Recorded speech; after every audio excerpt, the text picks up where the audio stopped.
سلام خدمت قشنگای دلم. سلام عرض میکنم خدمت کسایی که تازه به پیج ما اومدن و خیلی خوشحالم که تو هر شرایطی ما رو دنبال میکنید و کنار ما هستید. امروز فال دوباره کراش داریم و مربوط به این هستش که کراش شما و کسی که شما داری بهش فکر میکنید، عشق میورزید، ولی این حس و علاقه داره یک طرفه در ذهن شما مرور میشه. چرا انقدر داره دست میکنه؟ چرا برای بروز دادن یه سری احساسات چرا زیاد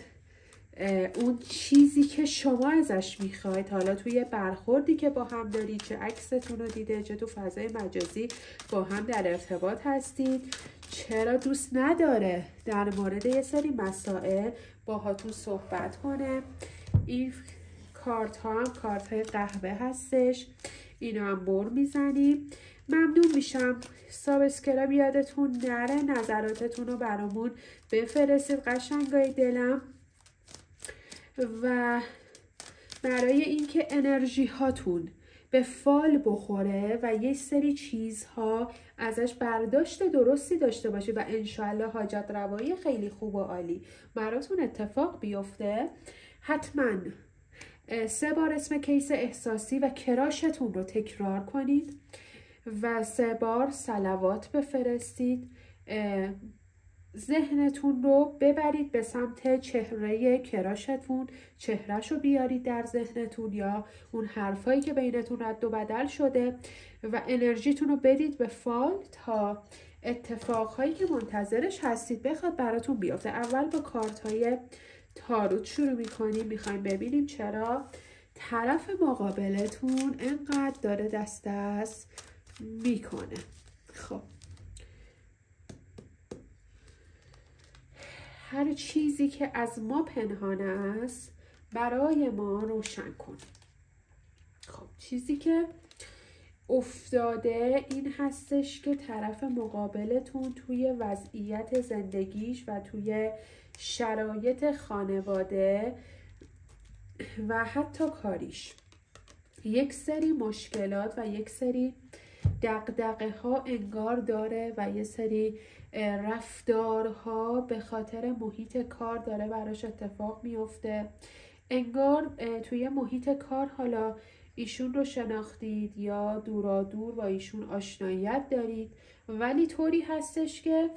طرفتون برای این که هزاران بار تمرین کرده، هزاران بار پیش خودش گفته من برم با ایشون صحبت کنم، برم حرفمو بهش بزنم، به یک سری شرایط و اتفاقها بخواد به وجود بیاد، بخواد شرایطش برام جفت و جور بشه، ولی سریعتر از اون چیزی که فکرشو کنید به خاطر محیط کار، محیط زندگی، انگار از قبل یه نفر تو زندگیش بوده جدا شده، انگار یه نفر تو زندگیش بوده و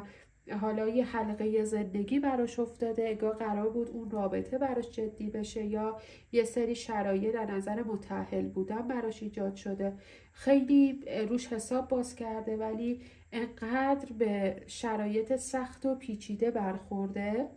که باعث شده که کلاً احساس کنه که اگر من برم باهاش صحبت کنم، اگر برم باهاش حرف بزنم، قراره چه اتفاقی بیفته، قراره چه واکنشی نسبت به من نشون بده و اگر برم دوباره من ضربه بخورم، دوباره این دلسردی و استرس و شرایط سخت بخواد برام اتفاق بیفته، قراره من چجوری دیگه خودم رو جمع و جور کنم، چون طرف دوستتون داره، علاقه بهتون داره، احساس آرامش، احساس فوق‌العاده حتی میتونه در کنار شما ببینه، حلقه زندگیش رو در کنار شما داره کامل میبینه. طرفتون آدمی هستش که دست اصلا دلش نمیخواد کنه، دلش نمیخواد واقعا بخواد مثلا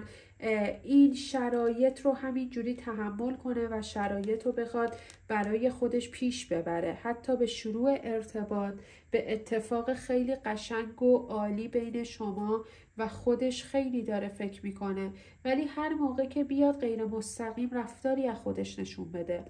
هر موقع که بیاد باهاتون خیلی جدی صحبت کنه یا یه سری کارها انجام بده که شما متوجه حس طرفتون بشید، سریعا این دودلی و این ترس و استرس رهاش نمیکنه و باعث میشه که شما رفتارهای متضاد، رفتارهای دمدمی مزاج از سمت طرف مقابلتون بخواین دریافت کنید. شما شاید ایشون رو میشناسید، حالا در فضای مجازی از نظر دوستان اجتماعی که دارید یا از نظر محیط کار با ایشون شناخت دارید، ولی تا حالا دقت کردید که طرفتون یه روز خوبه یه روز بده؟ یه روز رفتارهای خودش نشون میده که شما روزتون ساخته میشه، ولی فرداش رفتاری ازش میبینید که حس میکنید هیچ جایگاه مهمی در زندگی ایشون ندارید و نخواهید داشت. به خاطر هم مودی بودن طرف مقابلتونه، همین که طرف مقابلتون کلا یه سری ترس ها داره و یه سری جوری هستش که یه سری استرس ها داره بابت این موضوع و باعث میشه که احساس کنه فعلا دست نگه این از دستم افتاد و انگار کائنات خیلی سریعتر دوست داشت این مطلب به دست شما برسه. عشاق رو دارم براتون میبینم با تمام مودی بودنش، با تمام اون شرایطی که الان در حال حاضر درونش گیر کرده،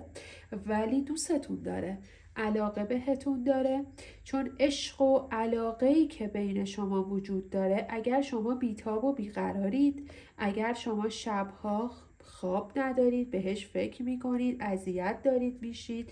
و احساس میکنید که شاید من یک طرفه دارم این احساس رو جلو میبرم و باید یه ذره خودم رو جمع و جور کنم، فال داره بهت میگه استاپ کن، صبور باش، چون طرف دوستت داره، طرفت علاقه بهت داره، فقط یه ذره باید هم صبور باشی، هم فضا رو برای طرف مقابلت باز کنی و این باعث میشه که از این همه تردیدها، از این همه مودی بودن طرف مقابلت نجات پیدا کنی. خب حالا ببینیم تو ذهنش دیگه چی میگذره و چرا دوباره داره دست میکنه. خب چیزی که افتاده این هستش که میخواد بهتون بگه که من دارم تو شرایط سختی از زندگیمو میگذرونم، من تو شرایطی هستم که باید احساساتمو از تو پنهان کنم، باید از تو مخفی کنم، من تو شرایطی هستم که هم نگران و ناامیدم که نکنه تو رو یک روزی بخوام از دست بدم،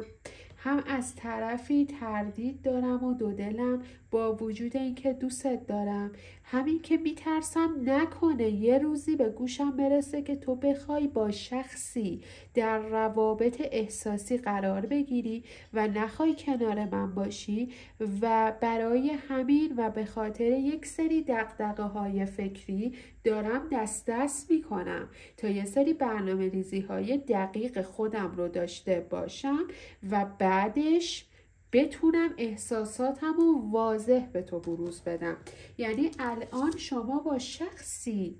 شاید رو در رو هستید، شما با شخصی دارید شاید الان صحبت میکنید و زیرکی دارید نگاش میکنید و چکش میکنید که این شخص توی یک سری بی‌تعادلی از زندگی هستش و حتی خیلی راحت، چون آدم توداری هم هست، خیلی راحت احساساتشو داره از شما پنهان میکنه و یه سری موضوعاتو داره کاملا منکرش میشه. چیزی که دارم میبینم برنامه ریزی و رویا پردازی هستش که هر روز شما در ذهنتون دارید که بخواد برای شما اتفاق بیفته و به وجود بیاد. چیزی که داره نشون میده بلا تکلیفی طرف مقابلتونه. شاید توی یک فضایی از شرایط حالا کراش هستید که زیرکی یه سری نگاه ها بینتون داره رد و بدل میشه. ممکنه تو فضایی با طرف مقابلتون باشید که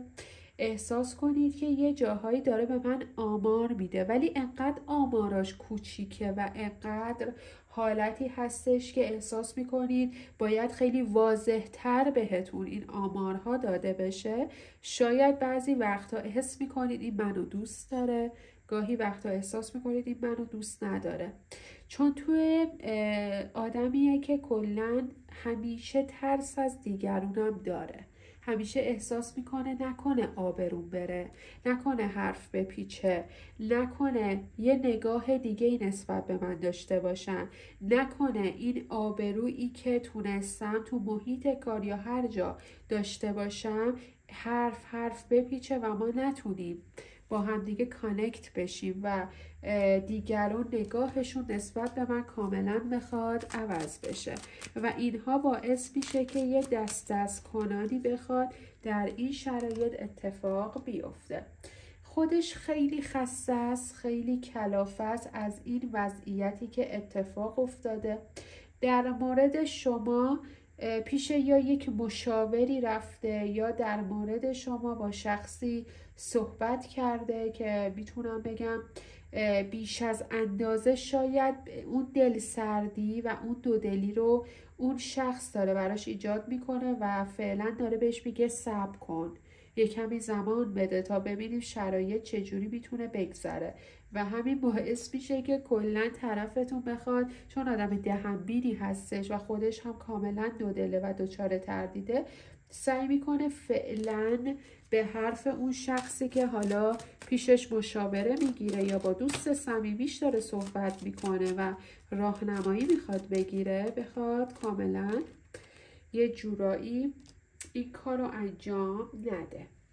ولی انقدر شما از نظر شخصیتی براش واقعا پرفکت و اوکی هستین، انقدر نظر شخصیتی حس خیلی خوب و فوق‌العاده‌ای واقعا میتونه نسبت به شما داشته باشه و احساس میکنه که شما چون طرف مقابلتون شاید خیلی خودتون رو نگه داشتید که طرف مقابل در مورد احساسات من چیزی متوجه نشه، ولی طرف مقابلتون خیلی آدم ریزبینیه، توی این مدت هم به شدت شما رو زیر نظر گرفته، با یک سری کارها با یک سری عملها متوجه شده که شما یه جورایی نسبت به ایشون هم میتونید حس داشته باشید. برای همین شما رو ولی با عزت نفس میدونه، احساس میکنه منو دوست داره، ولی چجوری میتونه جلوی خودش رو بگیره، چجوری این همه داره با خودش مجادله میکنه بابت این که مثلا این کار رو در شرایط روابط انجام نده و منتظره که من برم سمتش، منتظره که بخواد مثلا من باهاش اوکی بشم. خیلیاتون شاید الان در شرایطی هستید که فقط دورادور همو دوست داری، شماره های همدیگر رو ندارید و نمیتونید هیچ مکالمه‌ای، فقط در حد یک دیدار یهویی هستش که میتونه بینتون حتی اتفاق بیفته. حتی در این حدم طرف مقابلتون دنبال راه چاره داره میگرده که بخواد راه ارتباطیشو با شما فراهم کنه، ممکنه در فضای مجازی یهویی یه پیامی ازش دریافت کنید و خیلی غیر منتظره و براتون بخواد پرفکت و واقعا عالی باشه و براتون اوکیه، یه حالتی هستش که انگار دیگه سعی میکنه از این دست کردنه بیاد بیرون، چون خیلی خسته است، خیلی کلافه است و حس میکنه که تا کجا باید دست کنه و تا کجا باید این احساس خودش رو نگه داره و از این میترسه که این همه بلا تکلیفی نکنه، اثرات منفی برام داشته باشه و در آخر به جایی برسم که ایشون خسته بشه و بخواد منو ترک کنه. چون از یک جایی به بعد گاهی وقتا شما حتی خسته میشید، احساس میکنید خب چقدر منتظر بمونم و چقدر دوندگی کنم. یه حرف قاطع، یه صحبت و گفتگوی شما با هم دارید، ایشون رو در رو با شما میشه در یک جای خیلی خوب و رمانتیک با شما رو در رو میشه، ازتون تقاضای دیدار و ملاقات میکنه و یه حرف خیلی قاطعانه، انگار بخواد یه سری مسائلی که براتون روشن نیست و شما در موردش یه سری چیزها رو نمیدونید باهاتون بخواد روشن کنه و بخواد خیلی چیزها رو بهتون بگه. اولش وقتی یه سری حرفا رو باهاتون میزنه و یه سری چیزها رو بهتون میگه، ممکنه شما حس کنید که خب این شاید موندگار نباشه، این شاید نخواد 100%، چون حالتی میاد باهاتون صحبت میکنه که غرورش رو نگه داره. یعنی یه حالت احساسی و یه حالت عاشقانه انگار نمیتونه بیاد و با شما کانکت بشه، میاد یه حرف قاطعانه بهتون بزنه، انگار حالتی که بیاد باهاتون حرف بزنه ببینید نظر شما چیه، نه اینکه پیشنهاد رابطه بده. آیا اصلا تو با این وضعیت من میتونی کنار بیای؟ من این وضعیت رو دارم، من تو گذشتم این اتفاق افتاده، من آدمی هستم که شاید اصلا جدا شدم، آدمی هستم که شاید خرج خانواده‌مو رو دارم میدم، یا یه سری مشکلات دارم، یه سری دغدغه ها دارم، فرقی نمیکنه. و ممکنه این حرفا رو خیلی صریح و واضح بیاد بهتون بزنه و شما حتی اون لحظه ممکنه یه حس دلسردی و اشک ریختن بخواد براتون اتفاق بیفته، به وجود بیاد، چون انگار انتظار نداشتید یه نفر بعد این همه مدتی که منتظرشید بخواد بیاد و اینقدر صریح و قاطعانه در مورد مشکلاتش بگه و احساس کنه من باید درکش کنم. این حس ممکنه براتون اتفاق بیفته و به وجود بیاد، ولی چیزیه که دارم میبینم وقتی این حرفا رو بهتون میزنه شما ممکنه یه چند روز از هم بیخبر باشی، فاصله بگیری، چون به خاطر اینکه انگار به شما گفته فکراتو کن، انگار به شما گفته که حالا با هم بعدن حرف میزنی، فکراتو کن، اگه تونستی اوکی باشی من حالا مشکلی ندارم و با هم تو رابطه قرار میگیری. از این نوع حرف زدن زیاد خوشتون نمیاد، چون طرف مقابلتون نسبت به شما خیلی دارم میبینم کلن یه حالتیه که تجربه های بسیار زیادی داشته و ایشون شما رو خیلی یه آدم ساده میشناسه، احساس میکنه که خب تو ساده ای، تو آدمی هستی که احساساتی هستی و گاهی وقتا باورتون نمیشه، حتی به این فکر میکنه من نمیتونم کنار تو باشم، من قلب تو رو میشکنم، من ممکنه کاری انجام بدم، قدمی بردارم که قلب تو رو خیلی راحت واقعا بتونم بشکنم، چون انقدر مشکلات براش اتفاق افتاده که حس میکنه اگر بیام تو این رابطه، اگر موندگار باشه این رابطه، شاید رفتارهای من بخواد تو رو حتی اذیتت کنه. این رفتارها ممکنه بخواد اتفاق بیفته، ولی الان دیگه خسته است از این همه از این همه قایم موشک بازی که تو این سن و سال داره براش اتفاق میاد، یه جوره خودش رو دیگه نمیشناسه، احساس میکنه که اوکی دیگه این قایم موشک بازی دیگه باید تموم بشه، من برم قاطع حرفمو بزنم، یا جواب مثبت یا جواب منفی به من. ولی خب در آخر صحبت‌های شما به یه مکالمات بسیار 100% خوبی میرسه و شما تو رابطه بعد از یه مدت فاصله و فکر کردن براتون اتفاق میفته. 100% نگران نباشید، از این بلا تکلیفی نجات پیدا میکنید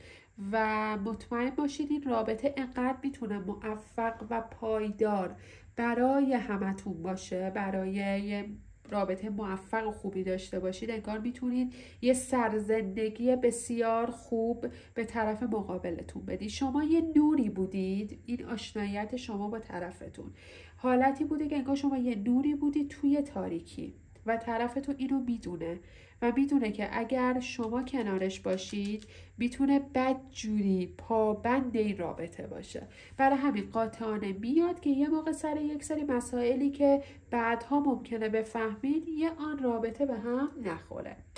و این رابطه دوستان عزیزم حتی میتونم بهتون بگم اگر صبور باشید و این رابطه بخواد ادامه پیدا کنه، حتی میتونه به خانواده ها هم کشیده بشه و حتی میتونید با هم ازدواج و ثبت سند هم داشته باشید. خب ببینیم کارت های قهوه در فال کراش از شما چی میخواد، ببینیم آیا حرفای مثبتی میتونه بهتون بزنه یا خیر. تو حروف اسمی کراشتون اگر حروف اسمی ت داره، تو حروف اسمیش اول اسمش نه، تو حروف اسمیش ممکنه یه اتفاق ناگهانی از سمتش یه آن ببینید براتون اتفاق بیفته و یه اتفاق ناگهانی خوب نه بد و یه تغییر موقعیت عالی بخواد براتون ایجاد بشه. عزیزای دلم نگران نباشید. ممکنه موقعی که حالا با هم دیگه یه صحبت و گفتگویی دارید قبل از اینکه تو رابطه یه دعوا و مشاجره بخواد بینتون اتفاق بیفته، ولی دعوا و مشاجره انگار تکلیف رابطه رو به راحتی میتونه روشن کنه و شما میتونید بعد از اون در روابط قرار بگیرید. طرف مقابلتون یا خود شما آدم‌هایی هستید که چشم و نظر توی زندگیتون بسیار زیاده و آدم‌های حسود خیلی دارن توی زندگی شما کاملا میبینن. چشم زخم استفاده کنید و در مورد کراش، چون خیلیاتون هستید که وقتی یه مشکلی به وجود سری به دوستتون زنگ میزنید که اوکی اینجوری شد اونجوری شد، من نمیدونم دیدمش بهم بی‌محلی کرد. خیلیاتون این حالتید، خیلیاتون توسط فال خودتون رو میتونید به اون آرامشه برسونید. ولی خب دارم میبینم که انقدر بهتون داره هشدار میده، میگه اطرافیانتون شاید اولش بگن بهتون بخندن، یه نقابی روی صورتشون باشه، ولی آدمی هستن که پشتتون خیلی میتونن حتی حرف بزنن یا حتی میتونن خیلی صحبت کنن. توی فال کراشتون خوشنودی براتون افتاده و شادی، رسیدن به خواسته ها، خدا رو شکر رسیدن به خواسته ها براتون افتاده. من ازدواج توی تاروت براتون افتاده و خدا رو شکر اینجا هم براتون، یعنی 100% این ازدواج میتونه براتون ایجاد بشه، چون ثبت سند با طرف مقابلتون دارید که میتونه عالی و اوکی باشه و اصلا نمیخواد نگران باشید. خب دیگه ببینیم بهتون چی میخواد بگه. هر چیزی که از ما پنهان است برامون آشکار کن. خب قدرت و انرژی یه حالتی هستش که ممکنه تو روابط احساسی با هم قرار بگیرید، شما یه انرژی خیلی خوب، یه قدرت خیلی خوب بتونید به زندگی طرف مقابلتون انتقال بدید و این براتون میتونه خیلی عالی و فوق‌العاده باشه و شما یه پل پرتابی هستید که طرف مقابلتون میتونه به اون قدرت و به اون شرایط خوب برسه. طرف مقابلتون شما رو دچار یه حس شما بسیار، یه حالتی هستش که با هم شاید مکالمه‌ای ندارید ولی حس میکنه خیلی شما رو میفهمه، خیلی شما رو بلده و این میتونه به خاطر حس ششم شما و حس ششم خودشون باشه که باعث میشه که کلاً متوجه حتی بشه که شما دوستش دارید، شما علاقه بهش دارید و این میتونه خیلی عالی و فوق‌العاده باشه. خیلی سختی میکشید، یعنی تو این راه الان خیلیاتون که دارید این فالو گوش میدید خیلی سختی کشیده هستید، همش بهش فکر کردید، گاهی وقتا گریه کردید، گاهی وقتا اشک ریختید توی تنهایی خودتون، گاهی وقتا شما کسی رو نداشتید حتی در مورد کراشتون باهاش صحبت کنید چون نمیدونستید بعد چی بگید. گاهی وقتها به جایی رسیدید که نگاهش کردید ایشون بی‌محلی کرد، گاهی وقتها ایشون نگاهتون کرد و شما نمیدونستید چه عکس‌العملی باید نشون بدید. گاهی وقتا شرایط، چون بعضیاتون تو محیط کار هستید و احساس میکنید اگر بفهمم برای هر دو مقرب و همش خودخوری کردید، همش تو خودتون ریختید و همین باعث شد که واقعا سختی های زیادی بخواد روز به روز براتون اتفاق بیفته. موفقیت بعد از سختی براتون دارم میبینم که 100% به وجود میاد، 100% حدوداً تا 9 وعده زمانی دیگه دوستان و چقدر براتون این موفقیت میتونه شیرین باشه، میتونه براتون فوق‌العاده باشه، چون وقتی طرف شما رو میخواد و شما هم طرف مقابلتون رو میخواد این اتفاق میتونه براتون عالی باشه. یه دیدار دارم با طرفتون میبینم، حتی توی تاروت هم براتون افتاده بود این دیدار، یه دیدار هستش و انگار ناپایداری هایی که تا الان براتون اتفاق افتاده کاملا همش داره براتون از بین میره. برای که خیلیاتون دارم میبینم ممکنه همدیگر رو بشناسید و یه شناختی روی هم داشته ولی هنوز احساساتتون رو به همدیگه بروز ندارید از طریق ارتباط چشمی یا یه سری کارها. ممکنه حتی یه جر و بحثی بین شما و طرف بخواد ناخودآگاه اتفاق بیفته، یه سری حرف ایشون بزن یه سری حرف تو بزنی ناراحت بشید، ولی خب یه حالتی هستش که چون طاقت ناراحتی شما رو نداره هم توی محیطی میرید که میتونه سرپوش باشه، حالتی که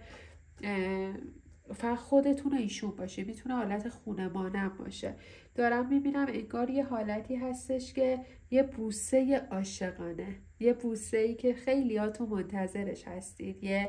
بغل عاشقانه که کیستون خیلی منتظرشه بینتونه و همون لحظه است که از دلتون میتونم بگم خیلی کاملا میتونه بیرون بیاره و این بوسه عاشقانه میتونه اولین مسیری برای شما باشه، اولین مسیری که دیگه نمیتونید از هم جدا بشید و فاصله بگیرید. خبر خوب دارم براتون میبینم توی کار و توی مسیر کراشتون، اصلا نمیخواد نگران باشی. کسایی که آزادی دارن توی خانوادهشون و کسایی که حتی آزادی ندارن، شاید الان بگید غیر ممکنه، ولی این اتفاق براتون میفته در قهوه، چون دارم میبینم بهتون وقتی که تو رابطه قرار میگیری طرفتون دوست داره با شما یه سفر حتی 1 روزه بره، همون روز برید و همون روز برگردید، ولی دوست داره بره، دوست داره با شما این مسیر رو امتحان کنه تو جهت آبی، حالا شمال مانن کیش مانن میتونه باشه، بیشتر شمال رو داره نشون میده، چون حالتی هستش که چند روز نمیمونید، بیشتر چند ساعت هست. یه سفری رو میرید که واقعا براتون حتی عالی افتاده، خوب افتاده و میتونم بهتون بگم شرایط خوب میتونه براتون اتفاق بیفته. موفقیت تو عشق براتون افتاده، موفقیتی که بسیار عالی و فوق‌العاده است. پیشنهاد از سمتش دارید، اصلا نمیخواد نگران باشید، دوستتون داره، فقط یه ذره دست از کار به خاطر موقعیت‌های اجتماعی و کاری و ترس از بی‌آبرویی و اینجور مسائل هستش، وگرنه بهتون فکر میکنه و براش مهم هستید. 100% مطمئن باشید که شاید یه ذره زمان به، ولی اتفاق خوب و پسندیده براتون بیفته. قشنگای من، خوشحالم که کنار من بودی. سابسکرایب یادتون نره قشنگای من، و خوشحال میشم نظراتتون رو برامون کامنت کنید و بهمون بگید که دوست دارید چه فالهایی براتون گذاشته بشه.